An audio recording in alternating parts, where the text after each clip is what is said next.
My sports career was really hugely influenced by being a student here at Nottingham.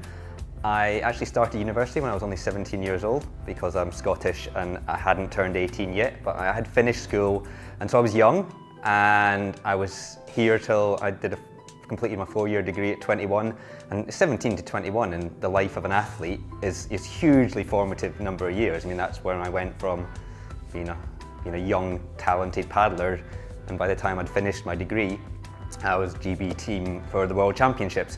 So whilst learning to be an athlete, I was working hard, studying at the same time, learning how to manage my time, which in the future, when I was a full-time athlete, was really useful because I'd had it hard with having to study for a really difficult degree at the same time as really trying to train hard. What really helped me at the time was some extra financial support. I was buying very expensive equipment, I was travelling all over the country for training, I was paying for my own training camps overseas in France and Spain, and really my family couldn't kind of support that all by themselves, so any bit of extra money to help me achieve my dreams was fantastic. My favourite moment in my sporting career, I was having to think about this, and there's lots that came to mind, and they're not always winning a competition for me. It might have been some fantastic adventure with my friends whilst away at a training camp or at a race, but the one I kept coming back to was winning the European Championships team race. And not because we won it, but because it was held in Nottingham at the Water Sports Centre.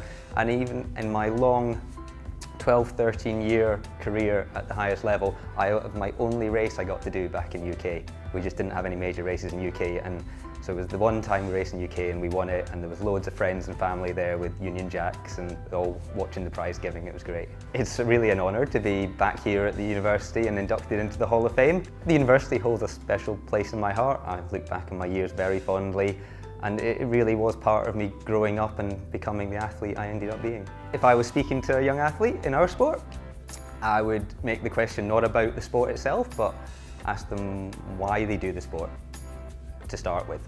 And I think if you're very clear on why you're doing your sport, why you're going training every day, why you're making yourself hurt, why you're maybe sacrificing some other commitments, and if you're very clear on why you want to do that, then it's much easier to do those things, and you can remind yourself on a daily basis.